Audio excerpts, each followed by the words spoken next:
Antônio, tu nem sabes. Essa semana eu estava lembrando do meu casamento.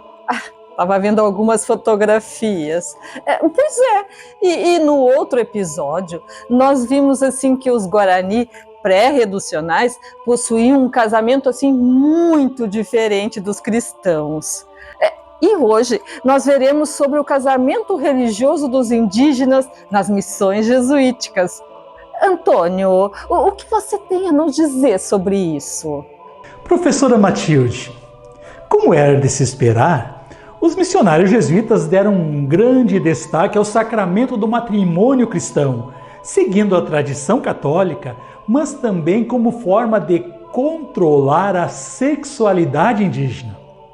Assim estabeleceram a idade do casamento no limiar do que consideravam necessário para que os jovens formassem e sustentassem suas famílias.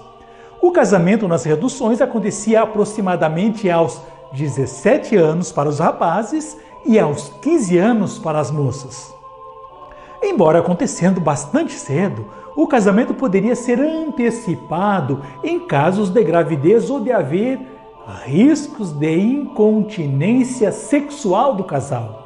Mas e quando os jesuítas formaram as reduções, os Guarani já formavam família.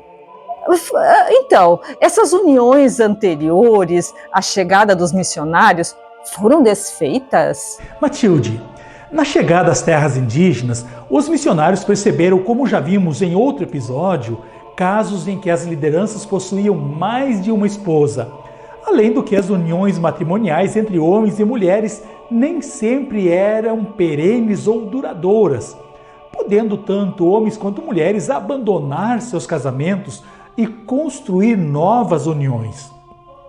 Daí que surgiu o debate teológico se tais uniões poderiam ser consideradas como casamentos ou não. Se fossem consideradas válidas, bastaria que os missionários as revalidassem através do sacramento do matrimônio cristão. Mas alguns teólogos achavam que elas não eram válidas, pois não tinham como base a indissolubilidade, sendo meros concubinatos. Outros as consideravam válidas, já que os indígenas distinguiam entre as mulheres, as principais e as demais. Nesse caso, era preciso então que se validasse o casamento com a primeira mulher e as outras, caso existissem, fossem destinadas a outros homens. Mas havia ainda uma posição teológica intermediária, que afirmava que os casamentos dos caciques polígamos não eram válidos, mas dos demais sim. A solução encontrada pelo Papa Urbano VIII foi que, em caso de poligamia, o marido pudesse escolher aquela mulher que quisesse ter ao seu lado no casamento cristão, não sendo necessariamente a primeira mulher. No caso dos casamentos monogâmicos, eles foram validados pela Igreja.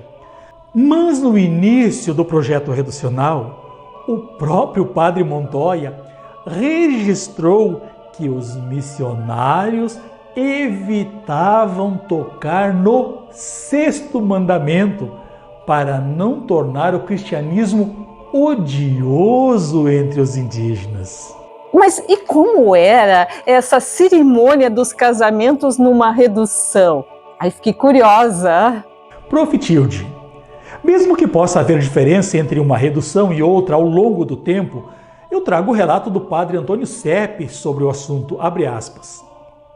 Também faltam os empecilhos existentes na Europa, se há bens dotais ou não, se o marido vai sustentar sua mulher e filhos, se poderá prover-se de moradia e vestuário. Essas cogitações aqui nada impedem, porque o Pai Celeste os alimenta, mesmo que não tenham aprendido nenhum ofício ou profissão. Dou, pois, a um desses jovens casais uma das casas existentes no povoado, e dou-lhes também as vestes nupciais, que são 5 côvados de pano de lã para o marido e outro tanto para a mulher.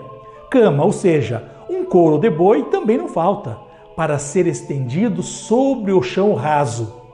E dou-lhes também o banquete nupcial, constante de uma ou mais vacas gordas. Só uma única cláusula tem o nosso direito, referente aos bens paternais, que a Índia precisa trazer ao seu marido: um porongo oco, e nada mais.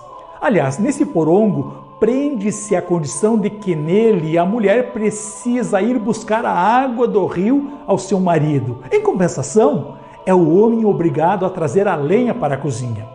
Com essa cerimônia celebra-se o casamento e é contraído o santo estado matrimonial. Para as bodas, lhes permitimos pequenos jogos e algumas pequenas danças. Quando estão casados e quando terminou a Santa Missa, o noivo vai para ali, a noiva para acolá.